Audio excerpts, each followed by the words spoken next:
Ahora sí. Vamos a emitir a Rosalía.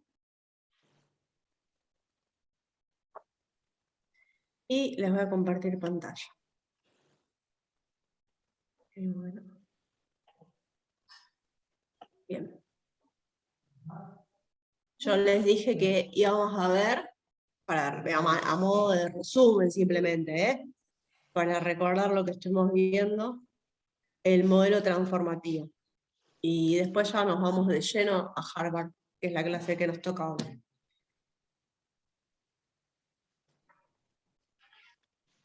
Es un ejemplo, para...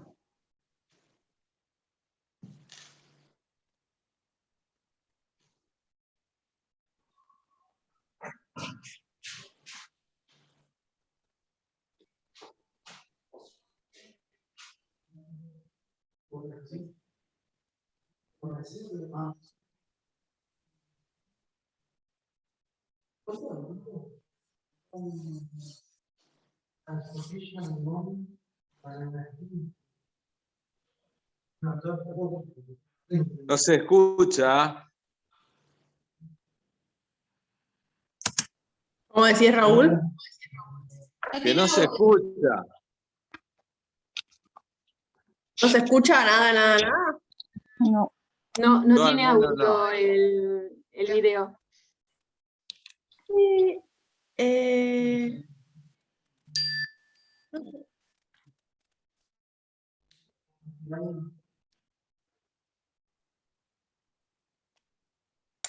Ahí Profe, ¿usted tampoco. No. está conectada desde la computadora y desde su celular? Sí. Ahora está parado el video. Porque puede activar el audio de la computadora y el del celular, y quizás el del teléfono le tome el de la computadora. No sé si... Voy a hacer una cosa, voy a salir desde el celular y que solo el de la compu.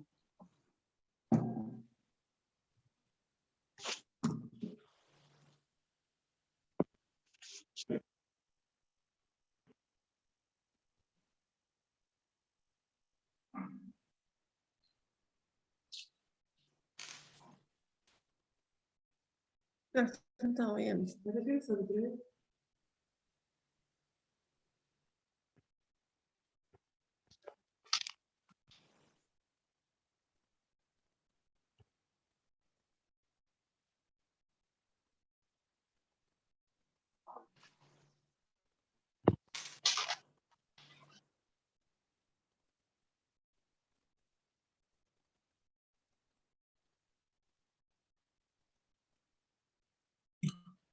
No, capaz que era porque estaba el celu. Entendido. Vamos a probar de nuevo. Ingeniero sin computadora. Ahora. No uno, tengo 3 técnicos mirándome. ¿Estás compartiendo una pantalla? O sea, una Ven, vamos a probar de nuevo. Si no, pasamos directamente al nuevo. No sé, le escuché ahí el video. Ah, bien.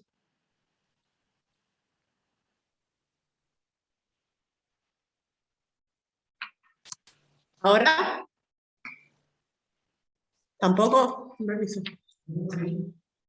¿Puedes volver a decir?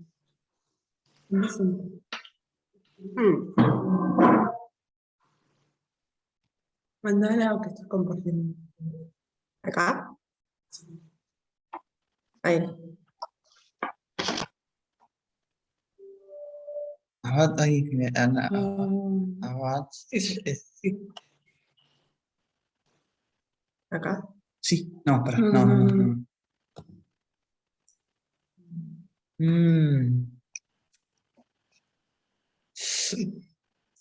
¿Dónde está?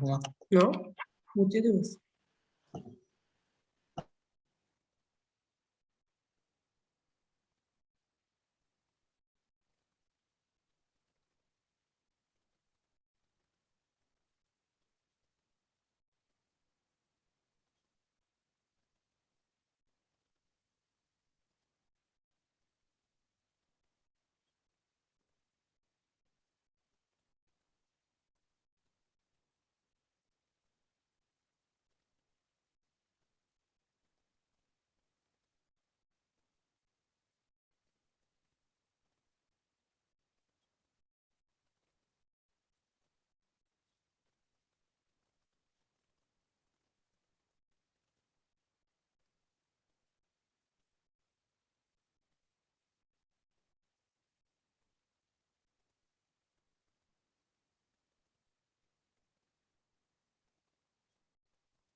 Siguen sin oír, ¿no? No se escucha, profe. Listo, ya está. Vamos a... Erika, ahí lo encontré en YouTube. ¿No querés que pegue la dirección en el chat y lo vemos cada uno ahora por su cuenta y lo terminamos de ver y lo comentás? Sí, igual era para compartirlo, para que lo veamos plasmado, pero si quieren, compartila y hagan una cosa, véanlo después solos y no era más que nada era para darle un cierre, así que no se preocupen, no hay problema. Después les paso los links de los otros 2 videos que les había preparado, así los tienen. En realidad mostraba cómo el método terminaba transformándolos a ellos y no el problema. O sea, iban con un problema y se termina transformando las personas. Está bueno eso. Era simplemente como un ejemplo. Bien, entonces vamos a empezar con Harvard. Vamos a ver qué pasa con esto. No se preocupen. Así.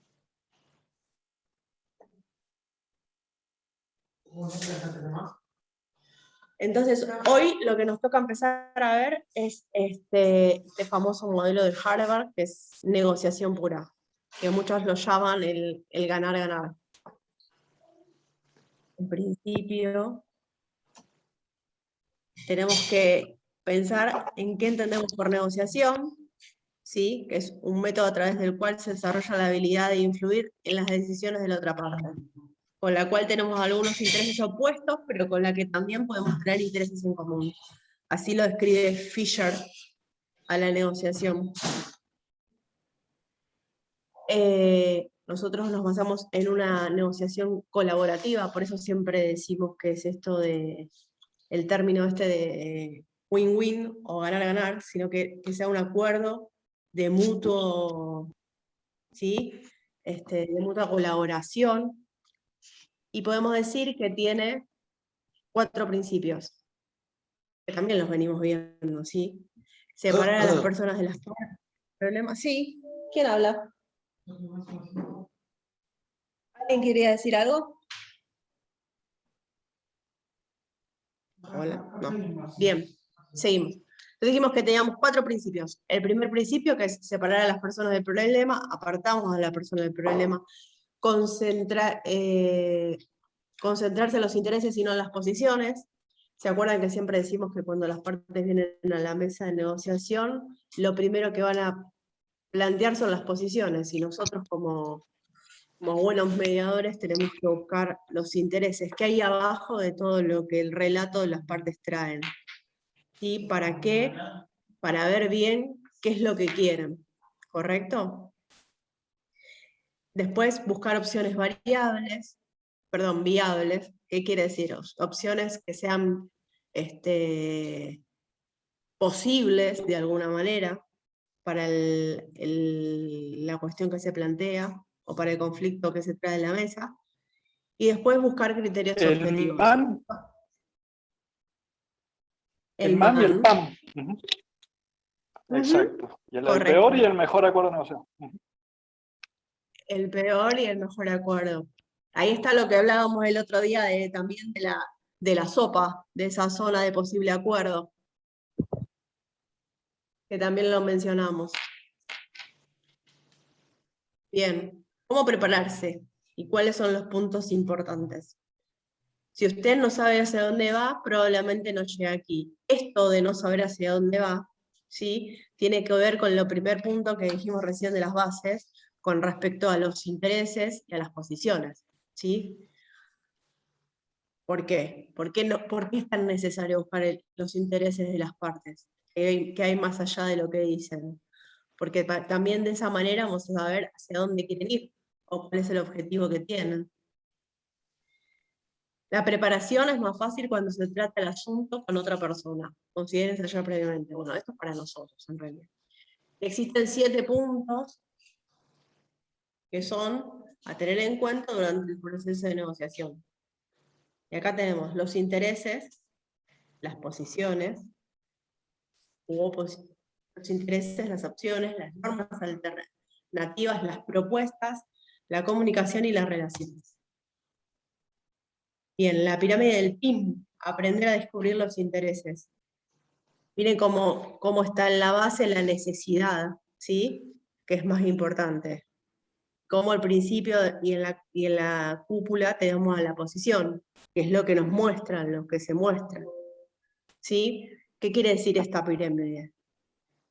Que nosotros nos vamos a encontrar con una persona que se plantea en una posición, que trae por debajo un interés que es más importante, que es realmente lo que quiere, y que a su vez ese interés que nosotros vamos a tener que descubrir trae consigo una necesidad.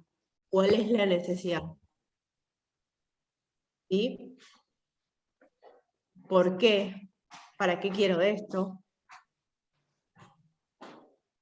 El error muy común es encajar un interés importante por otro menos importante. Erika, Sí. yo me dedico a lo comercial hace muchos años y la vía de negociación que usamos siempre es la negociación colaborativa. Exactamente. Y Sí. sobre todo cuando tenemos muchísima gente y hay que negociar todo el tiempo, porque es menos llegar a un acuerdo, es más ganar. El ganar, ¿no? Entonces utilizamos, no estoy hablando de mediación, estoy hablando del aspecto comercial, utilizamos la negociación colaborativa. La negociación colaborativa. Bueno, en definitiva, este método se basa precisamente en eso, en la negociación colaborativa. Por eso busca, ¿sí?, llegar a la necesidad de las partes para poder ver si hay un punto en común y trabajar sobre eso. Y ver qué quiere uno y ver qué quiere el otro, y así buscar la forma en que las partes lleguen al acuerdo. Y que las dos salgan ganando. Es importante que cada uno se vaya sabiendo que algo ganó. Que algo ganó. Que algo ganó, lo que sea, pero que algo ganó. Por supuesto, y en la negociación también es importante no solamente llevarse consigo sabiendo que algo ganó, sino también el hecho de que puedan aprender a ceder, ¿no? Sí, sí, sí. Y saber, siempre para ganar algo tenés que ceder algo. Por supuesto, saber que cediendo algo vas a llegar a tu objetivo, vas a ganar algo, precisamente es eso. Es un método bastante más rápido que llegar a un acuerdo, es un método que se resuelve bastante más rápido. Y es muy utilizado, como vos decís, en todo lo que tiene que ver con lo comercial, sin duda. Es negociación, es netamente negociación. Es negociación pura. Claro. Tenemos que llevar un contrato. Bien, ¿cuáles son las cláusulas del contrato? Bueno, yo quiero pagar tanto. Es como cuando hacemos una compra-venta, quizás, ¿no? Algo más sencillo. En esto, ¿Cuál es la necesidad creo que de un inmueble, pongámosle, ¿no? ese da el ejemplo de la naranja, ¿no, profe? Este es el ejemplo, claro, el famoso ejemplo de la naranja, pero pongámoslo en una compra, a ver, algo diferente, una compra-venta de un inmueble. El comprador, ¿qué quiere? Acceder a la vivienda. ¿Por qué quiere el departamento de planta baja? Y porque no puede subir la escalera porque tiene, no sé, un problema motriz, por ejemplo. Y lo quiere con cochera, no lo quiere con cochera. Y no, la cochera no, porque cochera no uso, me manejo en remis. A ver, todo va llevando, ¿no? Y el vendedor, ¿qué va a querer? Y va a querer vender, o el emprendedor va a querer vender. La comisión. Claro, al mejor precio. Bueno, pero si no te pongo la cochera, te puedo bajar el precio. O podemos hacer un... Lo que pasa es que las necesidades, el interés o la posición en una negociación están tal vez afectadas por si la negociación va a ser con algo inmediato, si va a ser algo a mediano plazo, si va a ser algo que vas a ganar a largo tiempo. Entonces a veces las necesidades y los intereses tienen que ver con la inmediatez de la negociación. Por supuesto. Si es para resolverlo ya, tal vez cedes un poco más. Si es para resolverlo a futuro o lo que vas a ganar es a futuro, tratas de ceder la menor cantidad posible de intereses.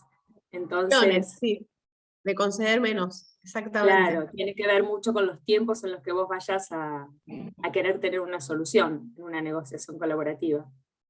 Sin más. Bueno, eso pasa mucho, por ejemplo, no tiene que ver con lo comercial, pero sí con lo laboral, cuando la empresa dice, bueno, a ver, si yo arreglo con el empleador ahora, ¿y cuánto me va a salir? Y si arreglo dentro de 2 años en un juicio, y me va a salir tanto.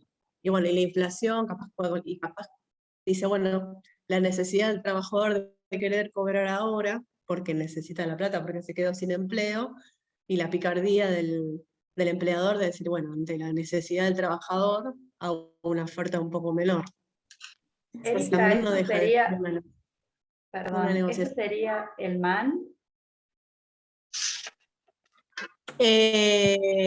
Bueno, nosotros tenemos, como dijo recién Fede, el mejor acuerdo posible, ¿sí? Pero criterios objetivos. Claro. El peor, por decirlo de alguna manera, acuerdo posible. Vos lo que tenés que buscar es un equilibrio. ¿Sí? Por eso cuando vos pones en la mesa todas las posibilidades, vos vas a ver, ahora vamos a ver que este tipo de negociación tiene un abanico de posibilidades y uno va a ir buscando cuál es el mejor acuerdo, ¿sí? Van a haber varias propuestas.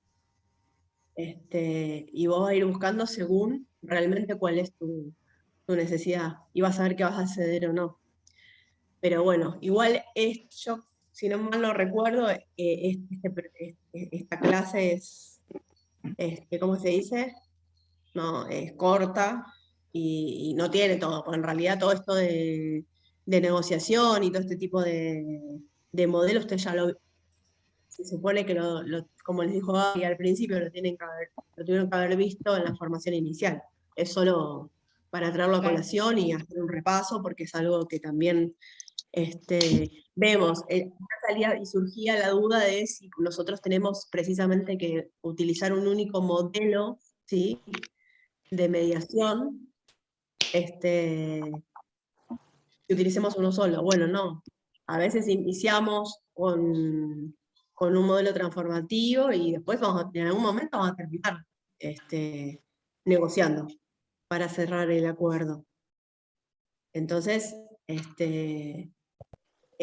a esos fines de que lo estamos reviendo, no por otra cosa. Igual, o sea, podemos tener, no una, podemos tener miles, para hacerlo más exhaustivo, podemos tener un montón de clases respecto de esto, pero bueno, esto es lo que quieren que recordemos. Pero ahora volvemos a... Uy, me fui lejos. Bien, entonces hablamos de posiciones, de intereses y de necesidades de esta pirámide del PIN. Y cómo nosotros como terceros objetivos vamos a tener que tratar a través de nuestras preguntas y nuestras herramientas, buscar y encontrar y descubrir los intereses de las partes. Entonces dijimos que la negociación es una vía de 2 sentidos. Tengamos en cuenta que tan importante son los hechos como las percepciones que se tienen. Bien. ¿Quién se acuerda de la famosa pirámide de Maslow? ¿Alguien la tiene? Sí, la pirámide de las necesidades. La pirámide de las necesidades, exactamente, muy bien. Es en pirámide porque en la base de la pirámide tenemos la necesidad más primaria, ¿sí? Claro. Es la necesidad fisiológica, la de alimentarnos, respirar, el agua, vestirnos, ¿sí? Estas necesidades fisiológicas, una vez más lo que plantea, que una vez que son cubiertas, ¿sí?, automáticamente subimos al próximo escalafón de la pirámide y vamos a ir por las necesidades de seguridad, y la seguridad respecto de protección del daño. Lo mismo dice que a una vez que cubrimos con la necesidad de la seguridad, vamos a ir por la necesidad de la aceptación social, el afecto, el amor, la pertenencia, la amistad. Y así sucesivamente, hasta llegar a las necesidades de autoestima, como la autovalía, el éxito y el prestigio, y las necesidades de autorrealización, que es dar lo que uno es capaz y el autocumplimiento. También lo que dice Maslow, no sé si lo recuerdan, es que no necesariamente todas las necesidades tienen que estar completamente cubiertas.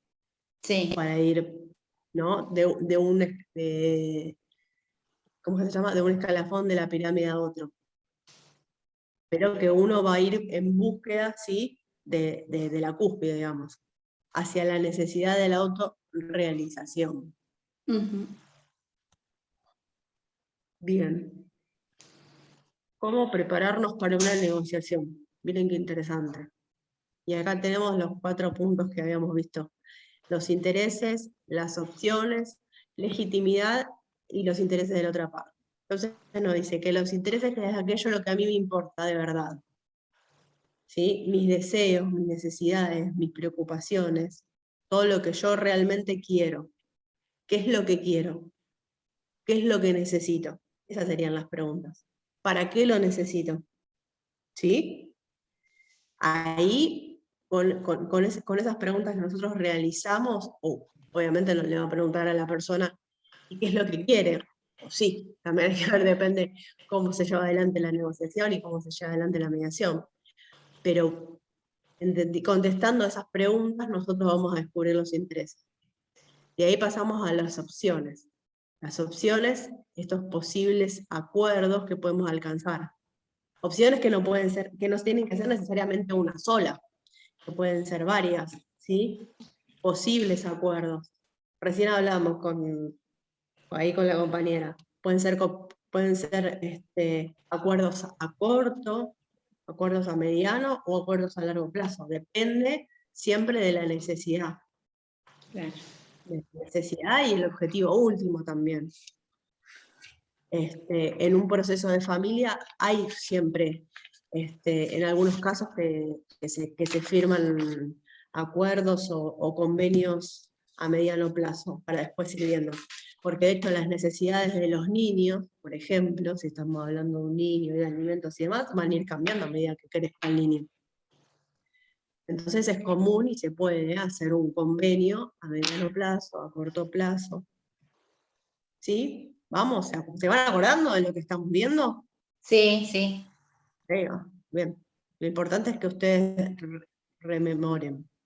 Sí, vuelvo a rebobinar lo que aprendimos en la primera instancia, mediación inicial. Por supuesto, es eso precisamente. Sin duda es eso, es volver a repasar. Exactamente.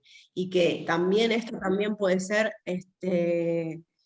aplicado a una mediación familiar, ¿no? Y vamos a ver nosotros, tenemos que tener la habilidad para ver en qué momento de la mediación estamos y cuál es el modelo que vamos a ir a aplicar en ese momento. ¿Sí? Bien. Entonces hablamos de intereses y de necesidades, hablamos de opciones. Ahora vamos a hablar de la legitimidad, que son los criterios externos que pueden convencer a uno o a ambos de que un acuerdo propuesto es justo. ¿Se acuerdan de esto? Es como fundamentar el interés que tengo por algo, ¿no? Sí, y ante la propuesta planteada, pasarlo por nuestros tamices. Claro. Y ver si realmente, para mí me es justo o no es justo.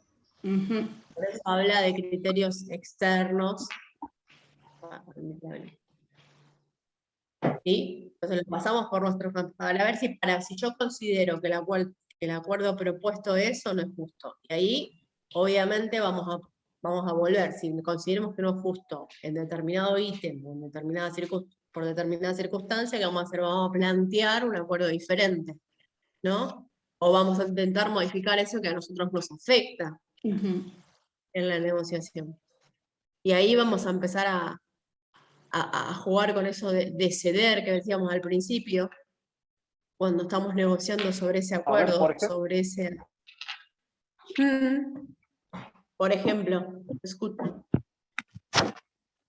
Por ejemplo, un acuerdo, por ejemplo, sería no sé qué se me ocurre, me lo estoy inventando, ¿no? Pero en una cuota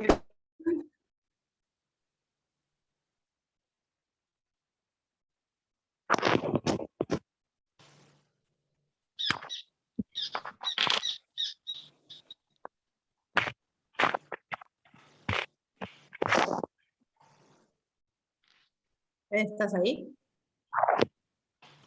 No se escucha nada, Fede. Ahí está. ¿Ahí me escuchan? Ahora sí. Ahora Fuerte y sí. claro. ¿Sería? No, se me fue el teléfono, se me fue la conexión. Habíamos perdido. Sería, por ejemplo, en el caso... Sí, no. Es que estoy con el teléfono porque el internet no funciona.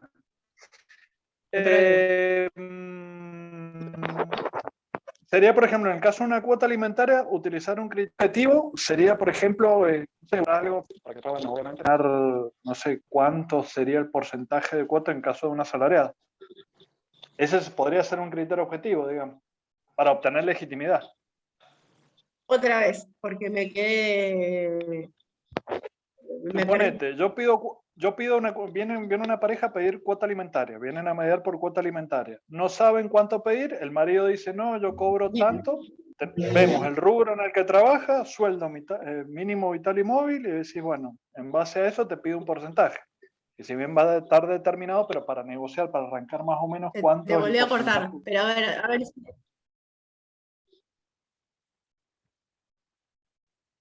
¿Y cuál sería De vuelta, el sí, criterio por favor. objetivo, el criterio objetivo sería, por ejemplo, el salario mínimo vital y móvil, tener un punto de referencia ajeno a las partes para que se puedan... Como decir, menos del salario mínimo vital y móvil no se puede aceptar. Claro, Como exacto, parámetro. una cosa así. Claro, como base. Como base, exactamente, sí. Sí, está bien a lo que apuntás, es correcto. Nosotros, por ejemplo, Bien. tenemos una mediación que también en la parte de familia y estaban los padres y los dos tenían, por ejemplo, no por ejemplo, sino que tenían dos chicos. Una era más chica, creo que tenía entre 5 y 6 añitos, y la otra tenía entre 10 y 12 más o menos. Bueno, en este caso nosotros lo que queríamos hacer es manejar, el padre decía que la madre tenía más gastos con respecto a la nenita, porque creo que la nenita tenía un problema de salud, entonces le quería pasar una cuota alimentaria, si bien cada uno tenía uno en su casa, o sea, se hacía responsable de un hijo, el padre le quería pasar una cuota alimentaria porque ella tenía muchos gastos con el tema de salud. Bueno, en este caso, el abogado del padre no nos quería aflojar, decía no, porque ellos tienen el 50 y 50 de responsabilidad, no puede ser. Y en un momento de la mediación nos tuvimos que parar con mi comediadora, nos fuimos afuera a pedir una reunión privada con el abogado diciendo, si ellos quieren acordar respecto, digamos, a este tema de que él se ve en la obligación de pasarle, tiene que dejarle, y el abogado estaba ensimismado que no quería que le pase la cuota alimentaria porque no correspondía. Entonces ahí era aplicar todos los criterios objetivos y de legitimarle, digamos, al padre que se sentía en la necesidad, digamos, de colaborar con esto, no es colaborar, digamos, de hacerse responsable también de todo lo que era la cobertura médica. En sí, bueno, le dijimos al colega, porque quiera o no, nosotros también somos abogados y nos pusimos digamos, a tratar de convencerlo de que deje que el acuerdo se lleve a cabo, porque en sí era lo que el padre quería, pero él no podía salir de su rol de defensor, digamos, de la parte que a él le correspondía de proteger los intereses de su cliente, pero gracias a Dios, bueno, entró a la sala de mediación nuevamente y salió el acuerdo, se quedó calladito toda la reunión hasta que terminó, pero a veces es necesario también, no solamente a las partes, sino a los colegas que van, digamos, a proteger los derechos de los clientes. Y estuvo buena porque a nosotros también nos obligó a salir del estado de confort de escucharle a las partes. Si más uno tiene un rol neutral y eso, teníamos que hacernos cargo de este colega que nos estaba, digamos, negando la posibilidad de llegar a un acuerdo que era bastante viable y que ambas partes estaban de acuerdo. Bien. Quería comentar Eliana, la experiencia. es muy interesante lo que contás. entiendo yo que estos dos niños, o sea, que estaban cada uno viviendo con un progenitor, la niña que vivía con la madre era la que tenía este problema de salud, ¿no? Ajá. Y que generaba, exactamente, y generaba más, más gastos, ¿no? Es así lo que nos... Ahora te doy la palabra, Raúl, aguarda un momentito. Pero sí, cuán importante es que muchas veces pasa esto que vos contás, que son los mismos abogados los que ponen palos en la rueda para llevar adelante la negociación. Y lo que Porque hicieron es una de las estrategias, llamar aparte al abogado y explicar cuál es el objeto de estar ahí. En claro, definitiva, el abogado, ¿cuál era su postura? Que decía, y se no, es ponía en la... 50-50, porque uno tiene cada uno. Y porque él Pero no decía era 50 y que... 50 igual. Claro, porque él decía que él ya le daba la prestación médica que era la obra social, que los chicos estaban adheridos a la obra social de él y que bueno, que no veía la necesidad porque tenía cobertura completa y todo lo demás. Pero se ve que el padre lo vivió cuando vivían juntos, el tema del gasto, lo que sufría realmente la nena, y quería, digamos, que él decía, yo no tengo problema, yo le voy a pasar. Igual no era una cuota elevada, porque si bien no se iban a acordar, o sea, solo el tema del régimen de cuidado para definir en qué casa vivía cada chico, él quería pasarle por mes un extra, digamos, a la nena para la cobertura médica. Pero sí, viste, justo leía que sí, los criterios externos pueden convencer, y bueno, este fue nuestro granito de arena de sacarlo y bueno, y charlar solamente con él. Y sin duda una excelente gestión. Así que, Raúl, estás levantando la mano. Sí, mira, quería plantear un caso porque hace como unos cuantos meses. Yo tengo un paciente, un consultante, como lo quieran llamar. Él se divorcia con la mujer porque, bueno, tiene un trabajo donde le demanda muchas horas, etcétera, etcétera. Él se entera de que la mujer encuentra a otra persona, bla, bla, bla, bueno. ¿Y qué pasa? Se divorcia, ¿no? Tiene 3 hijos y la mujer, en ese periodo que él estuvo, le había dado una extensión de tarjeta y la mujer le gastó toda la tarjeta, o sea, eran 3 tarjetas y las gastó todas, las aniquiló. Entonces, no puede pagar él. Entonces, ¿qué pasa?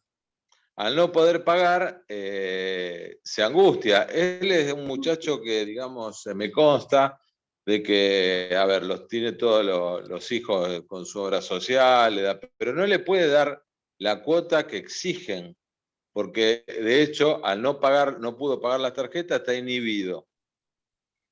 Claro. Y eso, viste, no sé, o sea, ¿cómo se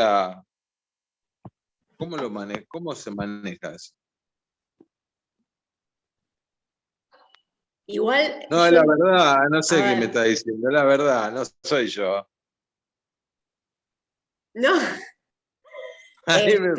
Igual yo entiendo que el señor, cuando le dio las tarjetas a su mujer, fue un acto deliberativo, o sea, no fue que la mujer le dijo, me das las tarjetas, o no, habrá sido algo de propio.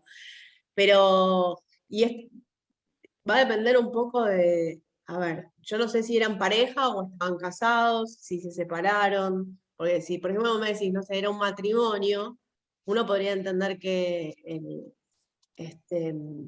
las deudas también se comparten, así como se comparten los ingresos. Y uno podría trabajar en la negociación desde ahí, quizás. No sé qué opina el resto de los colegas. Sí, esos son, a ver, yo creo que, a ver, si es una extensión de tarjeta, eso es una obligación personal, o sea, corre por cuenta el titular. De todas maneras, yo lo que usaría, sí llevaría esos comprobantes, decir, mire, obviamente eso hay que ver en cada caso, ¿no? Pero lo que llevaría es decir, mire, tengo todas estas deudas, estoy inhibido, no son deudas contraídas por mí, sino por la extensión de la tarjeta, y bueno, empezar a compensar un poco por ese lado, porque obviamente no es algo que uno no quiere, es algo que uno no tiene.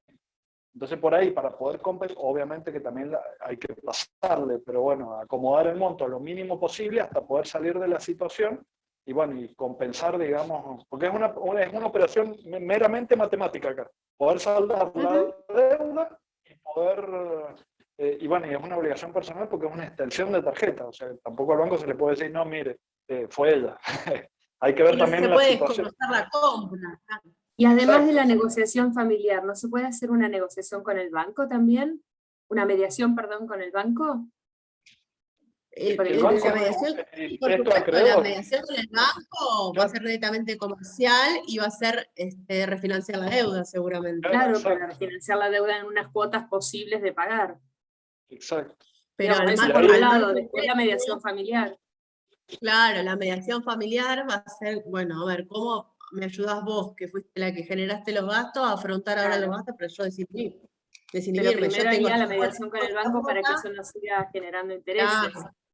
Exacto. Si la persona está, fijaron alimentos para la cónyuge o para la pareja, que fue la que produjo estas deudas, decir, bueno, lo que planteaba recién Federico, del monto que yo te tendría que pasar, quitemos una parte para ayudarme a mí a afrontar el gasto que me quedó por la deuda y la refinanciación de la tarjeta, por ejemplo.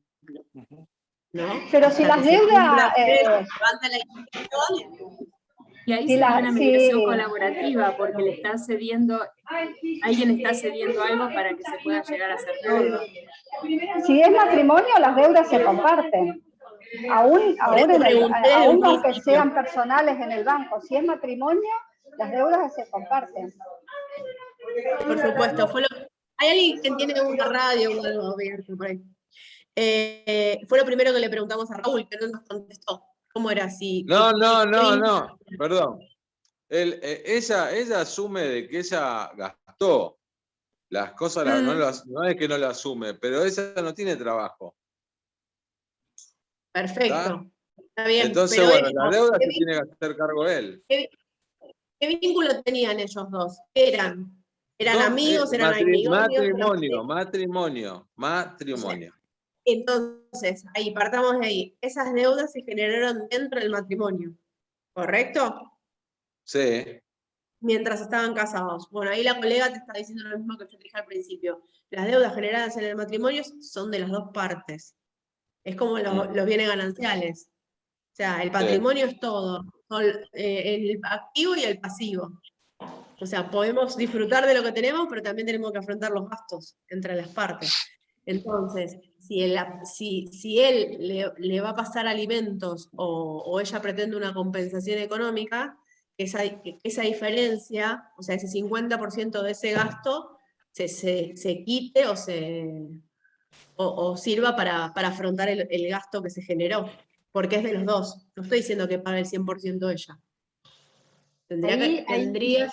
Ganancial tendría que afrontar el 50%. Bueno, si va a pedir una compensación económica, esa compensación económica, descontémosles ese 50% de esa deuda. Claro, el tema es que este muchacho tiene que hacerse cargo del banco, no pudo hacerse cargo, lo inhibieron, y ella a su vez le está pidiendo de que le dé la cuota alimentaria por los 3 hijos, y no puede, o sea, no puede hacer un chicle del sueldo. Pero ahí no se podría en realidad compensar. Hay que distinguir la cuota alimentaria para la cónyuge y para los niños. Todas esas deudas... Claro, la cuota alimentaria de ella ya no valdría porque ahora no se deben alimentos entre cónyuges, pero en realidad sería en todo caso la compensación económica que ella pueda pedir, por eso hablábamos de compensación. No obstante, como bien decís, la cuota de los chicos no se toca porque es de los niños, obviamente. Esa diferencia, claro, se resolverá en el marco de la división de bienes, pero nunca compensar o negociar la cuota que es de los nenes, como bien decís. No, la cuota de los niños no, eso es solo parte, por supuesto. Aclarar el segundo. Bueno, gracias. Perfecto. Flor, muy válida tu aclaración. Porque acá teníamos poca información, ¿viste? Había que ir sacándole de a poquito, de a mucho, saca al interlocutor. Pero más o menos se entendió a lo que va, Raúl. Acá. ¿Estás por ahí? Es que la cuota alimentaria de los niños es innegociable, o sea, es un derecho del niño. Esa es la conclusión. Se llevará a los abuelos, no sé, pero no porque esté en deuda no puede no pagar la cuota alimentaria. Sumado a eso que se tiene en cuenta también el cuidado de la madre, ¿o no? O sea, es como a veces equilibrar, ella los cuida y él paga la cuota alimentaria. Una cosa así, o no se compensa de esa manera. Sí, igualmente lo que estaba planteando Raúl era que pasaba respecto con la deuda que habían asumido como matrimonio, que ahora se la están exigiendo a él, porque era el titular de la tarjeta. El banco se la exige. Por eso recién Florencia decía, bueno, tenemos que separar lo que es la cuota alimentaria respecto de los niños, que no se puede tocar, que eso está bien, o sea, que de ahí no se podría cobrar, y, por ejemplo, siendo un matrimonio, podemos hablar que puede haber división de bienes, puede haber compensación económica, puede haber otros institutos del derecho que pueden llegar así, de esa manera, compensar ese 50% que ella tendría que asumir respecto de la deuda. ¿Se entendió? El planteo, ¿no? A Raúl, al señor lo tiene de paciente, entiendo que él lo debe de escuchar y tratar de, ya va por otro ámbito. Pero legalmente, que es la pregunta que él hizo, ¿qué haríamos ante un caso así?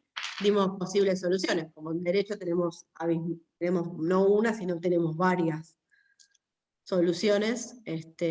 Cada uno acá emitió su opinión respecto de cómo podríamos ayudar a este pobre muchacho. En realidad creo que este hombre tendría que negociar con el banco porque la cuota alimentaria tiene prioridad.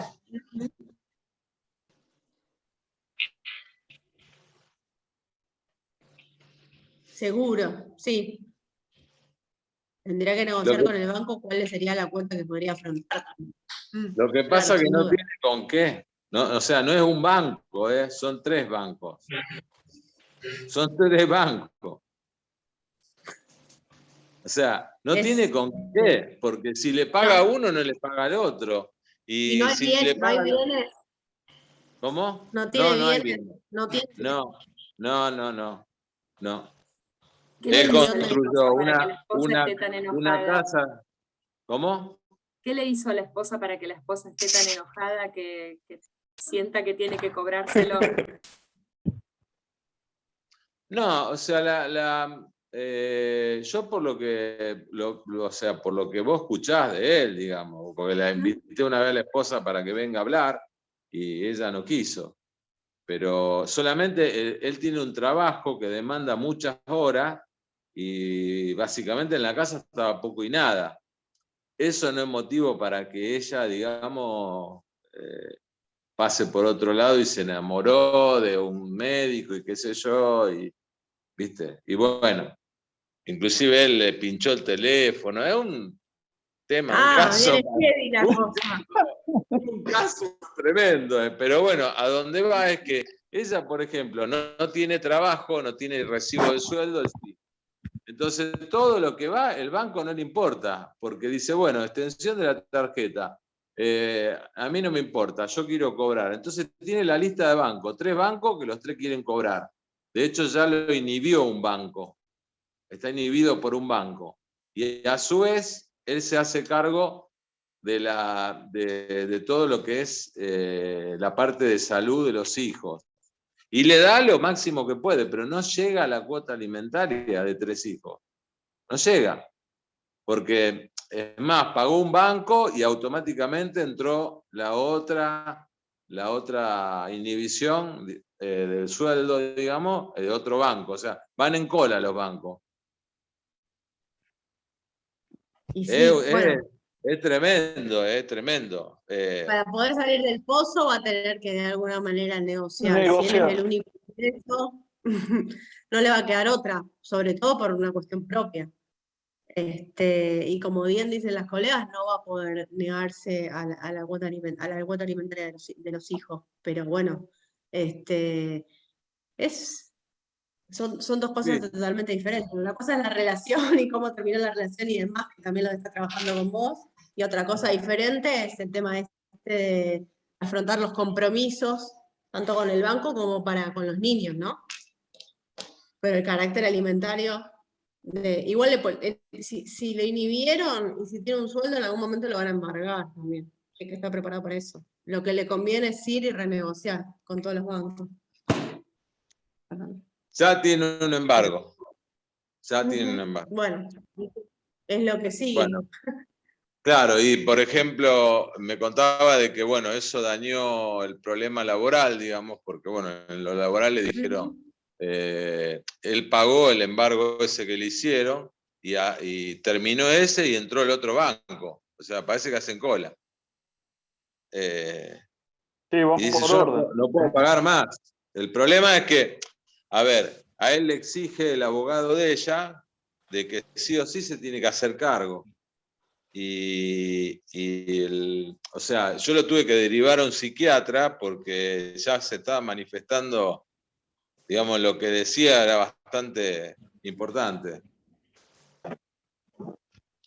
Y sí, bueno, también hay que ver que estaba en juego también su integridad económica de alguna manera, porque cuando vos te pones a pensar y cómo afronto los gastos, uno no saca agua de un manantial como si nada. Implica también un esfuerzo, el esfuerzo de él, el trabajo. Sí. Y si vos tenías 3 tarjetas, evidentemente en algún momento tuvo una buena posición económica también. Sí. Entonces, tiene que ver con eso. No sé, no conocemos bien el caso concreto porque tampoco sabemos él de qué trabaja, qué hace, qué sé yo, para decir, bueno. Pero en principio, acá todo el mundo te está diciendo que lo que él tendría que hacer es refinanciar deuda, porque hasta para poder llegar a la inhibición por el de bienes o al embargo, tuvo que haber sido judicializado todo. Porque después se viene el remate atrás. Sí, pero entonces, ¿qué le van a rematar a él? La ropa. Bueno, el remate. Pero también así no va a poder salir nunca adelante, porque no va a poder tener un trabajo en blanco, o que enseguida lo va a tener lo van a embargar si está inhibido. O sea, sí. Entonces tiene que buscar la forma en que no sé qué se dedica, no sé si tiene ingresos, si no tiene ingresos. A ver, tiene ingresos. Sí, yo no puedo, o sea, decía que tiene un trabajo que le demanda muchas horas. O sea, lo mínimo que tiene un trabajo son de 12 horas. Pero no le pagan tampoco horas extra, porque las horas extra no se la pagan. O a veces si se la pagan en negro. Y bueno, él con eso saca de un lado para poner en otro y saca del otro para poner el otro. ¿Está? Y bueno, hace la carretilla. Caigo yo también, Yo también caí, porque digamos, al ver lo que está tan coso, o sea, no le cobro lo mismo que le cobraría a otra persona. Esa es la empatía. ¿Ves? Esa es la empatía. Claro, ahí está la empatía. Debe ser paciente tuyo de hace tiempo para ponerte en esta situación de decir. ¿O no? 9 meses. 9 meses lleva. Un parto. Un hijo. ¿Cómo? No, hay una frase que dice todo un parto, digo. Sí. No, yo lo puse porque, digamos, en un momento accedieron a que yo vaya a la mediación, había 2 abogados, qué sé yo, y yo en un momento termina la mediación, que no llegó a muy buen puerto, lo agarré al abogado de la parte de ella y le digo, ¿vos entendés cómo es esto? O sea, no es que vaya a ser, viste, el abogado defensor, sino que no tiene. sea, yo le creo al tipo. No tiene por qué mentirme, porque me doy cuenta. Inclusive ella le ha negado, como no pagaba la cuota alimentaria, le ha negado que lo vea a los hijos. Realmente ¿viste? Sí. Y él manifestó, en un momento me manifestó y dijo, yo no sé para qué estoy en esta vida, evidentemente no debería estar. Y bueno, ya pasamos psiquiatra, hermano, porque vos así no podés estar. Estás inestable. Claro. Sí, bueno, ves, ahí sucede algo, ahí hay algo, está utilizando, que es lo que venimos hablando en la mediación familiar, está utilizando a los hijos como rehenes, la madre, ¿sí? Porque independientemente de que, como decimos, la cuota alimentaria es precisamente, no puede dejarla de pasar, por más de que él tenga que asumir deudas y demás, es alimento para los niños, la madre no puede impedir por motos propios de que que los niños no vean al padre, porque también les está generando un mal. Pero Entonces, lo impide. Claro, entonces ella me parece que también necesitaría algún tipo de ayuda. Sí. Parece que también ella necesita la ayuda, sí, porque está manipulando las dos partes, está llevando a que los niños, con sus derechos, ¿no? Que tendrían que tener los derechos al 100, la madre tampoco está siendo negligente, no los está cumpliendo. Y está acorralando a quien también fue el progenitor, el padre de sus propios hijos. O sea, si ella quiere obtener una cuota alimentaria, está enfermando a la persona que podría aportar. O sea, solamente es esperar, es tener un poquito más de empatía de su parte, porque ella como está siendo negligente realmente. Seguro. Pero bueno, después en otro capítulo nos vamos a contar. Claro, por supuesto, son los dos responsables. Tampoco puede pretender la madre de que los hijos coman solamente con la cuota alimentaria del padre, también hay que ver qué hace ella. ¿Qué hace ella? Exactamente, Erika, lo dijiste vos, no lo quise decir yo. Ella también tendría que, si ya tuvo la osadía de mirar para un costado porque el marido trabajaba más horas de lo común, porque todos tenemos un marido que trabaja muchísimas horas, hay que buscar un punto medio. Ahí me parece que había algo más de trasfondo, ¿no? Pero ella tendría que buscar también la solución de su parte, no esperar que se la den. Claro, por supuesto, sí. A ver, una cosa no quita la otra, eso no quiere decir que nos vamos a olvidar de la obligación del padre de pasar la cuota alimentaria a sus hijos, por supuesto. Pero bueno,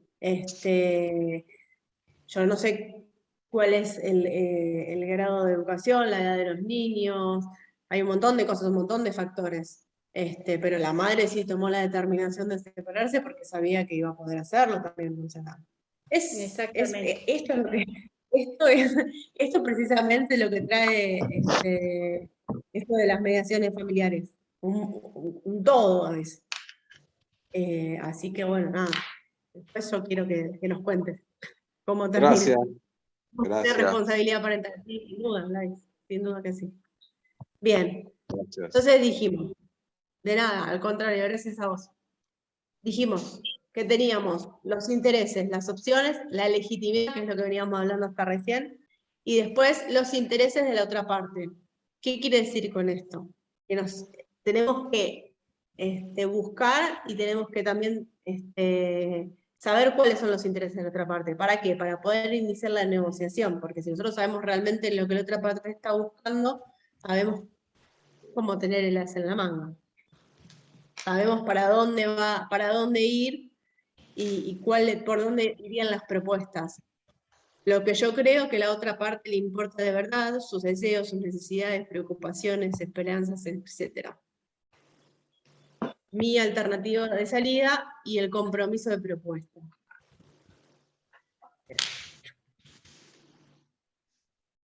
Bien, los enfoques de la negociación. ¿Sí? Cualquier método de negociación debe juzgarse conforme a 3 criterios.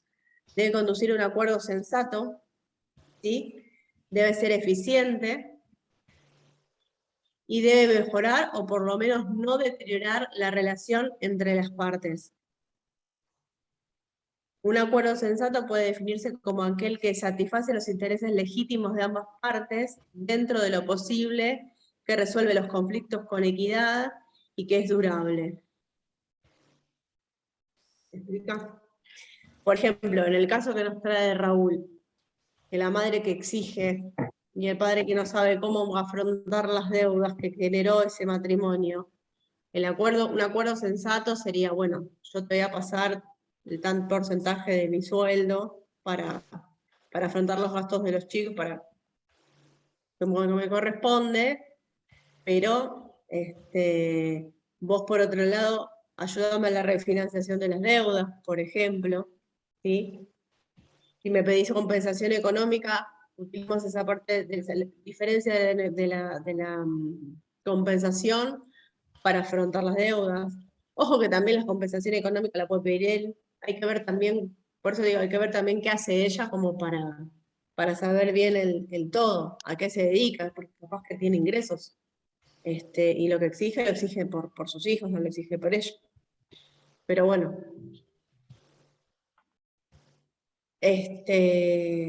Acá termina el PowerPoint de hoy. Voy a dejar de compartir pantalla. Pero más o menos esto que les trajimos es un resumen, ¿sí? Del modelo de Harvard. Esperen que voy a dejar de grabar.